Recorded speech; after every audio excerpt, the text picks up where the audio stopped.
దేవుని యొక్క పరిశుద్ధ నామమున కూడి వచ్చిన ప్రతి ఒక్కరికి వందనాలు తెలుపుకుంటూ దేవుని యొక్క పరిశుద్ధ గ్రంథంలో నుంచి సామెతల గ్రంథం 24వ అధ్యాయము 10వ వచనం మనం చదువుకుందాం. సామెతల గ్రంథం 24వ అధ్యాయము 10వ వచనం.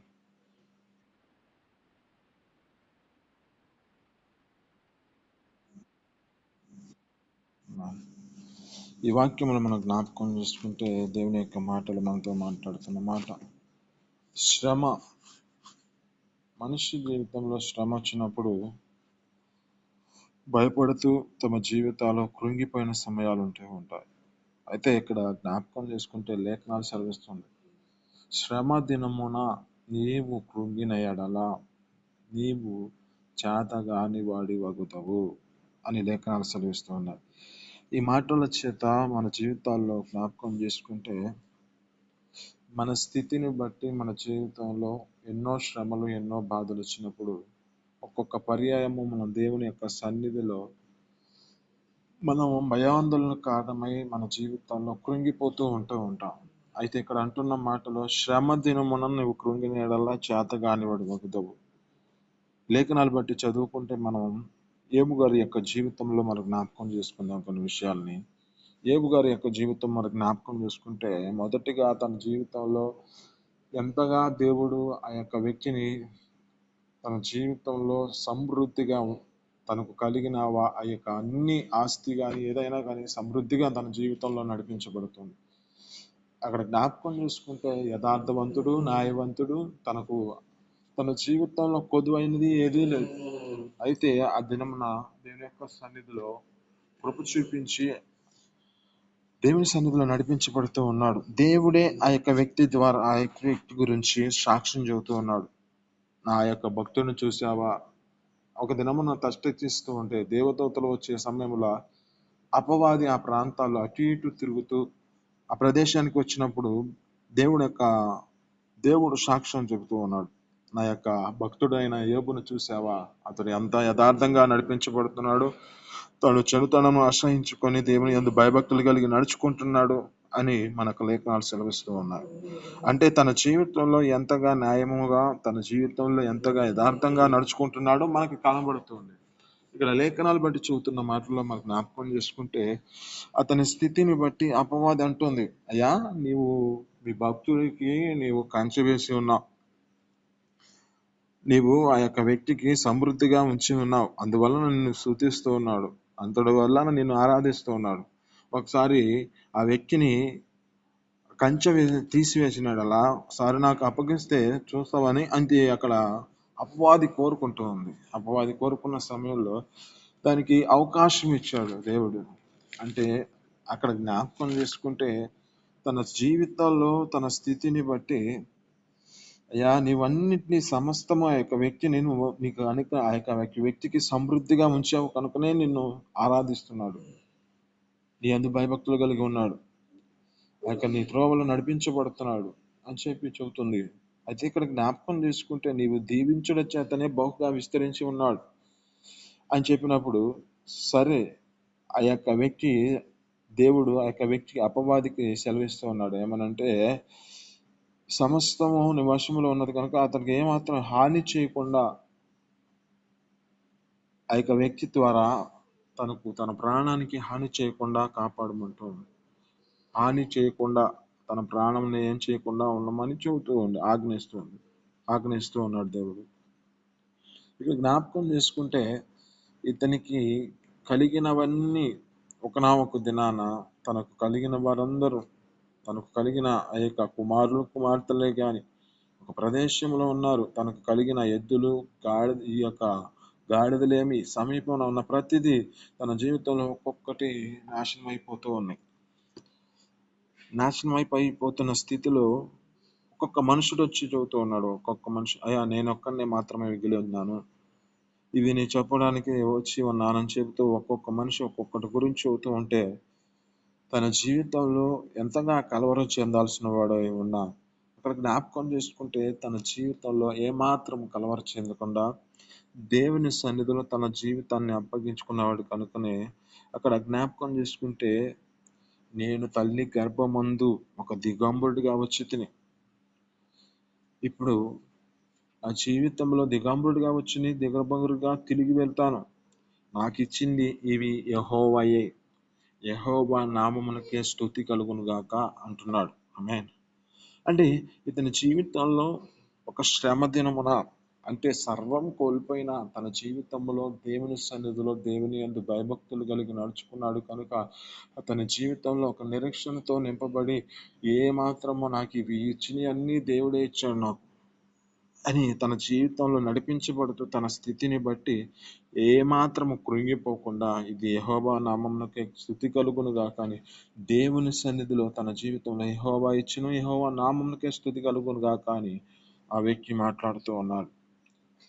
ఇలా కొనసాగించబడుతున్న పరిస్థితిని బట్టి మరలా అపవాది వచ్చి అక్కడ ఆ యొక్క వ్యక్తితో మాట్లాడుతున్నప్పుడు దేవుడు అంటున్నాడు, అయ్యా ఒకసారి నాకు ఆ వ్యక్తికి మరలా నాకు అవకాశం ఇయ్యి అంటే ఆ అపవాది తన యొక్క చర్మానికి, తన యొక్క దేహానికి కుదరని రోగం ఒకటి తీసుకొచ్చి అతడు పెంకులతో గీక్కునే పరిస్థితిలో ఉన్నాడు. ఆ పరిస్థితిని జ్ఞాపకం చేసుకుంటే ఆ దేహమంతా తన జీవితంలో చిల్ల పెంకులతో గీక్కునే పరిస్థితి, అంతగా తన జీవితంలో తన దేహానికి ఆ గాయాల చేత, ఆ యొక్క పుళ్ళ చేత నింపబడి ఉన్నాడు. ఈ పుళ్ళ చేత నింపబడిన ఈ యొక్క స్థితిని బట్టి తను అనుకోనొచ్చు, ఎందుకు నాకు ఈ విధంగా ఈ భక్తి చేసిన భక్తి ఎందుకు అని అనుకోకుండా తన జీవితంలో ఒక నిరీక్షణతో కొనసాగించబడుతున్నాడు. లాస్ట్కి అపవాది ఎక్కడికి వచ్చిందంటే తన భార్యలోనికి వచ్చి మాట్లాడుతుంది. ఏమని మాట్లాడుతుందో మనం జ్ఞాపకం చేసుకుంటే 2వ అధ్యాయం 9వ వచనంలో ఉంటుంది. మనం చదువుకుంటే అతని భార్య వచ్చి నీవు ఇంకా యథార్థత వదలకుందువా, దేవుణ్ణి దూషించి మరణం కమ్మనెను. అంటే ఇక్కడ జ్ఞాపకం చేసుకుంటే అపవాదులు తన జీవితంలో ఏ పరిస్థితిలో ఏ విధమైన స్థితిని కలుగజేస్తుందో తెలియదు. అది మన యొక్క జీవితాలలో మన యొక్క రక్త సంబంధికుల ద్వారానే వస్తుంది. మనతో సహవాసం చేసే వారి ద్వారానే వస్తూ ఉంటుంది. మన యొక్క జీవితాల్లో మనం ఎక్కువగా ఏది ప్రేమిస్తున్నామో దాని ద్వారా అయినా వస్తూ ఉంటుంది. ఇక్కడ లేఖనాలు బట్టి చూస్తున్న మాటలో భార్యలోనికి వచ్చి ఏమంటుందంటే యథార్థత విడిచిపెట్టి ఆ యథార్థత వదలకుందువా, దేవుణ్ణి దూషించి మరణం కమ్మని అంటుంది. అంటే ఇక్కడ యథార్థత విడిచిపెట్టి దేవుణ్ణి దూషిస్తే మరణం కవుతారని ఈ అపవాదికి తెలుసు కనుక ఇక్కడ ఆ భార్యలో దూరి విధంగా మాట్లాడుతూ ఉంది. అయితే ఇక్కడ జ్ఞాపకం చేసుకుంటే ఆయన అంటున్న మాటలో మనం జ్ఞాపకం చేసుకుంటే అంటున్నాడు, దేవుడు మనకు చేసిన మేలును బట్టి చాలా ఆనందముగా సంతోషముగా చేసిన ఆ యొక్క మేలును బట్టి సంతోషిస్తున్నాం కదా, అలాగే కీడు కూడా మనం అనుభవింపతగదా అంటున్నాడు. అంటే ఇక్కడ లేఖనాలు బట్టి చూస్తున్న మాటలో ఏమిటంటే మన జీవితంలో శ్రమలు ఉండాలి, బాధలు ఉండాలి. కానీ ఈ శ్రమలలో మన జీవితాలు ఏం చేయబడాలంటే శ్రమ దినమున కృంగిన ఎడల నువ్వు చేతకాని వగుదువు. ఈ శ్రమ దినమున ఏ విధంగా ఒక అగ్నిలో ఈ యొక్క బంగారమును ఆ యొక్క దానిలో వేసినప్పుడు ఎంతగా అది సువర్ణముగా మార్చబడుతుందో, శుద్ధ సువర్ణముగా మార్చబడుతుందో మన జీవితంలో కూడా ఈ శ్రమల ద్వారా మన జీవితము శుద్ధ సువర్ణముగా మార్చాలని దేవుని ఉద్దేశము, దేవుని యొక్క ప్రణాళిక.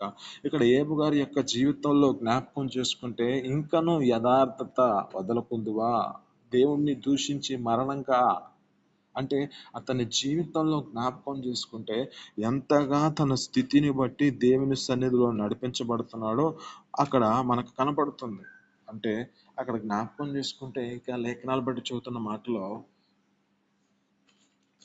ఏబు గ్రంథం 19వ అధ్యాయం 25వ వచనంలో ఉంటుంది. మనం చదువుకుంటే అక్కడ అయితే నా విమోచకుడు సజీవుడని తర్వాత ఆయన భూమి మీద నిలుచునని నేను ఎరుగుతాను. ఇలాగ నా చర్మం చీకిపోయిన తర్వాతను శరీరముతో నేను దేవుని చూస్తాను. నా మటుకు నేను చూచెదను, మరి ఎవరో కాదు, నేనే కనులారా ఆయనను చూచెదను అంటున్నాడు. అంటే ఇంతగా తన జీవితంలో ఒక విశ్వాసముతో కొనసాగించబడుతున్నాడు. నా విమోచకుడు సజీవుడు, తర్వాత ఆయన భూమి మీద నిలుచునని నేను ఎరుగుదును.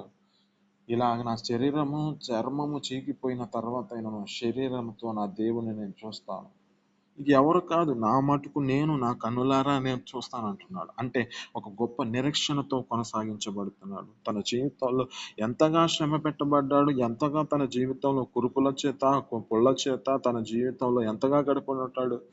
ఆ పరిస్థితిని జ్ఞాపకం చేసుకుంటే నీకెందుకు ఈ బతుకు అని మన యొక్క జీవితాల్లో సందేహపడుతూ మన జీవితాల్లో కూడా నడిపించబడతాం. కానీ ఏబి యొక్క జీవితం గొప్ప విశ్వాసముతో కొనసాగించబడుతున్నాడు. ఇతని జీవితంలో జ్ఞాపకం చేసుకుంటే తన స్థితిని బట్టి ఇంకా ఈ యొక్క జీవితంలో నిబంధనలు చేసుకుంటూ ఉన్నాడు. తన జీవితంలో నేను ఏ విధంగా ఈ యొక్క జీవితంలో నేను కన్నికలను ఏ విధంగా చూచేదను అని ఒక నిరీక్షణతో కొనసాగించబడుతున్నాడు. ఇక్కడ అంటుంది ఒక లేఖనాలు బట్టి చూస్తున్న మాట, నీ భక్తి నీకు ధైర్యము పుట్టించదా, నీ నిరీక్షణకు నీ యథార్థ ప్రవర్తన నీ నిరీక్షణకు ఆధారము కాదా అంటున్నాడు. అంటే ఎందుకు మన జీవితాలలో ఈ భక్తి మన యొక్క జీవితాల్లో ధైర్యపరచలేకపోతుంది అంటే, మనము శ్రమ దినములో మన జీవితాలు కృంగిపోయిన జీవితాలు కలిగి ఉన్నాము కనుకనే ఈ జీవితంలో ప్రతి మనిషి ఆ ప్రాంతంలో ఒక ప్రదేశంలో ఇంకా అక్కడే ఆగిపోయిన పరిస్థితిలో ఉంది. ఇక్కడ ఈ యోబు గారి యొక్క జీవితంలో మనం జ్ఞాపకం చేసుకుంటే ఈ మొదటి 2 వచనాలలోనే తన జీవితంలో ఎంతగా శ్రమ పట్టబడి పరిస్థితి అంతా తన జీవితంలో కనుమరుగైపోయిన పరిస్థితిలో కనబడుతుంటే, ఇంతగా ఇంకను ఈ యొక్క వ్యక్తి జీవితంలో నా దేవుడు విమోచకుడు, నా యొక్క జీవితంలో నేను నా దేవుణ్ణి చూస్తాను, ఈ భూమి మీద నిలిచినప్పుడు నేను నా మటుకు నేను కనులారా చూస్తాను, నా శరీరం చీకిపోయిన, నా శరీరం కుళ్ళిపోయిన ఈ యొక్క స్థితిని బట్టి, ఈ చర్మము లేచిపోయిన నా మటుకు నేను చూస్తాను అంటున్నాడు. అంతే గొప్ప నిరీక్షణతో కొనసాగించబడుతున్నాడు. ఒక లేఖనాలు బట్టి చదువుతున్న మాటలో జ్ఞాపకం చేసుకుంటే, మనిషి నుంచి దూరం చేసే దేవుని నుంచి దూరం చేసేవి ఏమిటో మనం జ్ఞాపకం చేసుకుంటే, రోమిలకు రాసిన పత్రిక 8వ అధ్యాయము 35వ వచనం చదువుకుంటే అక్కడ జ్ఞాపకం చేసుకుంటే, రోమిలు రాసిన పత్రిక 8వ అధ్యాయము 35వ వచనము, క్రీస్తు ప్రేమ నుండి మనలను ఎడబాపు వాడెవడు, శ్రమ అయినను, బాధ అయినను, హింస అయినను, కరువైనను, వస్త్రహీనత అయినను, ఉపద్రవమైనను, ఖడ్గమైనను మనల్ని ఎడబాపునా. ఇక్కడ లేఖనాలు సెలవిస్తున్న మాటలో జ్ఞాపకం చేసుకుంటే, క్రీస్తు ప్రేమ నుంచి మనల్ని ఎడబాపినవి ఏమిటంటే, మనిషి జీవితాల్లో ఫస్ట్గా ఉన్నది శ్రమ, బాధ, హింస, కరువు, వస్త్రహీనత, ఉపద్రవము, ఖడ్గము. ఇవన్నీ మనిషి జీవితంలో దేవుని ప్రేమ నుంచి దూరం చేస్తూ ఉన్నాయి. ఏటిలో మన జీవితాలు కొనసాగించబడుతున్నావు? శ్రమలో నువ్వు ఉన్నావేమో, శ్రమ దినమున నువ్వు కృంగిన ఎడలా చేతగాని వాడి వగుదవని లేఖనాలు సెలవిస్తూ ఉన్నా. బాధలో నీవు ఉన్నావేమో, నీ జీవితంలో నీ బాధలన్నీ నీ స్థితిని బట్టి ఏమంటున్నాడంటే, ప్రయాసపడి భారం మోస్తున్న జనులారా నా యొద్దకు రండి, నేను మీకు విశ్రాంతిని కలుగజేస్తాను అంటున్నాను. మన జీవితంలో ఆయన యొద్దకు వచ్చి ఆయన యొక్క ఆజ్ఞలను, ఆయన యొక్క మాటలను మనం ఆలకించి వాటిని అనుసరిస్తే ఈ యొక్క ప్రేమ మనలో నిలిచి ఉంటుంది. క్రీస్తు ప్రేమలో మన జీవితాలు శ్రమే కానీ బాధే కానీ. అందుకే భక్తులైన ఈ యొక్క మాటల్లో భక్తులు గారు రాసి పెట్టారు ఏమని అంటే, యేసయ్య నీ కృప తలంచుకొనగానే నా శ్రమలుగా అనిపించలేదు. అంతగా వారి జీవితాల్లో తమ యొక్క భక్తులు తమ యొక్క అనుభవంలో ఎంతగా వాటిని రాశారో, ఈ యొక్క ఏబి గారి యొక్క జీవితంలో కూడా జ్ఞాపకం చేసుకుంటే, ఎంత శ్రమ పెట్టబడినా, ఎంత శ్రమ జీవితంలో ఉన్నా ఏ మాత్రము దేవుని యొక్క సన్నిధిని విడిచిపెట్టలేదు. ఇతని జీవితంలో ఒక గొప్ప నిరీక్షణతో కొనసాగించబడ్డాడు కనుకనే తన జీవితం అంతా తన స్థితిని బట్టి, శ్రమలలో తన యొక్క స్థితిని బట్టి సువర్ణముగా మార్చబడ్డాడు కనుకనే తన జీవితంలో జ్ఞాపకం చేసుకుంటే చివరి వచనాలలో ఉంటది, 42వ అధ్యాయము 13, 12 వచనంలో ఉంటది. అక్కడ ఏబు గారి గ్రంథంలో జ్ఞాపకం చేసుకుంటే 42వ అధ్యాయము 12వ వచనం, యెహోవా యోబుని మొదట ఆశీర్వదించినదని కంటే మరి అధికముగా ఆశీర్వదించెను. అతనికి 14,000 గొర్రెలను, 6,000 ఒంటెలను, 1000 జతల వెడ్లను, 1000 ఆడుగాడిదలను కలిగెను. మరియు అతనికి 7 కుమారులను, 3 కుమార్తెలను కలిగిరి.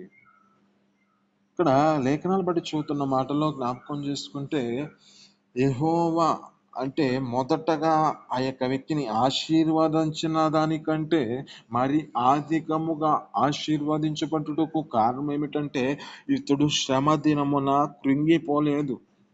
తన జీవితంలో ఎంత బాధ కలిగినా, ఎంత ఈ కురుపుల చేత తన నింపబడినా, చివరికి తన స్థితిని బట్టి తన యొక్క జీవితంలో ఆ యొక్క కురుపులను పెంకులతో గీకున్న పరిస్థితిలో ఉన్న ఏమాత్రము దేవుని సన్నిధిని విడిచిపెట్టలేదు. దేవుని యొక్క సన్నిధిలో తన జీవితాన్ని నడిపించుకున్నాడు. కనుకనే ఏమాత్రము తన జీవితంలో ఏమంటున్నాడంటే, ఇంతగా నా జీవితంలో నేను ఇంతగా కొనసాగించబడుతున్నాను. నా విమోచకుడు సజీవుడు. నా శరీరం చీగిపోయినా బాధలేదు, నా పరిస్థితి ఏమైనా అయిపోయినా బాధలేదు, నేను మాత్రం నా దేవుణ్ణి చూస్తాను. నా కన్నులారా నేనే చూస్తాను. నా దేవుణ్ణి మరి ఎవరు కాదు, నేనే నా కన్నులారా చూచిదను అని చెప్తున్నాడు. ఇంతగా తన జీవితంలో నిరీక్షణ కలిగి ఉన్నాడే. ఇక్కడ యోబు గారి యొక్క జీవితంలో ఏం నేర్చుకుంటున్నాం అంటే, మన జీవితంలో భక్తి, తనకు కలిగిన భక్తి ధైర్యము పుట్టించి తన జీవితంలో నిత్యము దేవుని యందు భయభక్తులు కలిగి నడిపించబడుతున్నాడు. కనుకనే శ్రమ దినమున ఆ వ్యక్తి కృంగిపోలేదు. అందుకే క్రీస్తు ప్రేమలో ఉన్న మన జీవితాలలో ఏదైనా మన జీవితంలో శ్రమే రాని, బాధే రాని, వస్త్రహీనతే రాని, ఉపద్రవమే రాని, ఖడ్గమే రాని, ఇక ఏదైనాను క్రీస్తు ప్రేమ నుంచి మనలను ఎడబాపదు. ఆమేన్. అంటే మన జీవితాల్లో ఏం కలిగి ఉండాలంటే, క్రీస్తు ప్రేమలో మన జీవితాల్లో నిలిచి ఉండాలి.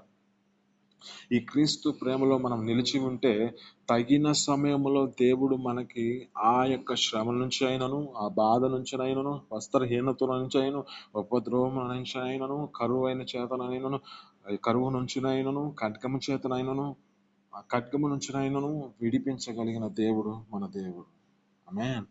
మన జీవితాల్లో ఏం చేయాలంటే, ఈ క్రీస్తు ప్రేమలో మనం నిలిచి ఉంటే యోబు వలె మన జీవితంలో ఎన్నో శ్రమలు రావచ్చు, ఎన్నో బాధలు రావచ్చు, ఎన్నో వేదనకరమైన స్థితిలో ఉండొచ్చు. ఏ విధంగా ఒక వ్యక్తి అన్నా గారి యొక్క జీవితంలో జ్ఞాపకం చేసుకుంటే ఏ పరిస్థితిలో ఉంది, ఆమె జీవితం జ్ఞాపకం చేసుకుంటే అనేక పర్యాయాలు తనకు కలిగిన ఆ యొక్క సహోదరి ఎంతగా తన జీవితంలో హేళన చేస్తున్న పరిస్థితిలో ఎన్నిసార్లు బాధపడుతూ ఉన్నా దేవుని సన్నిధిని నిర్లక్ష్యపరచలేదు. దేవుని ప్రేమలో తన జీవితాన్ని అప్పగించుకుంటూ ఉంది. దేవుని సన్నిధికి ప్రతి దినాన్ని వచ్చి దేవుని సన్నిధిలో ప్రార్థించుకుంటుంది. ఆమె చేసిన ప్రార్థన బట్టి దేవుడు ఒక దినాన ఏ యొక్క సేవకుని ద్వారా తనకు తెలియజేస్తున్నాడు, అమ్మా నువ్వు మరుసటి ఏటికి నీ జీవితంలో ఒక కుమారుడు అనుగ్రహించబడతాడని ఎప్పుడైతే ఈ వాగ్దానాన్ని పొందుకుందో, అప్పుడు దేవుని సన్నిధిలో తన జీవితంలో ఇక ఎప్పుడు బాధపడలేదు, ఎప్పుడు తన జీవితంలో కృంగిపోలేదు, ఎప్పుడు తన జీవితంలో కృంగిపోయిన స్థితి కనపడలేదు. అక్కడ అంటుంది, ఆనాటి నుంచి దేవుని సేవకులు బోధించిన దినమున నుంచి దేవుని యొక్క సన్నిధిలో ఆమె వచ్చి తన జీవితంలో దేవుని వాక్కులని విని ఆమె జీవితంలో అది మాటను అనుసరించి నడిచిన దినము నుంచి దేవుని యొక్క సన్నిధిలో ఆమె దుఃఖముఖిగా ఉండుట మానివేసింది. అంటే దేవుని ప్రేమలో నిలిచి ఉంది కనుక శ్రమ దినమున ఇక కృంగిపోకూడదు, నా దేవుడు నాకు విశ్వాసం కలిగి ఉన్న నాకు ఒక కుమారుడు అనుగ్రహిస్తాడంటే ఇక ఒక నిరీక్షణతో దేవుని సన్నిధిలో కొనసాగించబడింది. కనుకనే దేవుని సన్నిధిలో ఒక కుమారుడు అనుగ్రహించబడ్డాడు. తమ చేసిన తీర్మానంతో దేవుని సన్నిధిలో నిలబడింది. ఆమె జీవితము దేవుని ప్రేమలో నిలిచి ఉంది కనుకనే ఎన్ని శ్రమలు, ఎన్ని వేదనలు, ఎన్ని నిందలు, ఎన్నో బాధలు, ఎన్నో పరిస్థితులు, అనేక మంది వేలన చేసిన పరిస్థితులు, ఇక మనిషికి ఎందుకు జీవితము, ఎందుకు చనిపోదామనే ఆలోచనలో ఉండే పరిస్థితుల్లో ఉన్న దేవుని సన్నిధిలో ఆమె ప్రార్థించుట మానలేదు, దేవుని సన్నిధిని విడిచిపెట్టలేదు, దేవుని యొక్క ప్రేమలో నిలిచి ఉంది కనుకనే తమ జీవితంలో చేయాల్సిన కార్యము దేవుడు చేశాడు. ఈ మాటలు మీ వినికిడిలో దీవించి ఫలించును గాక. ఆమేన్.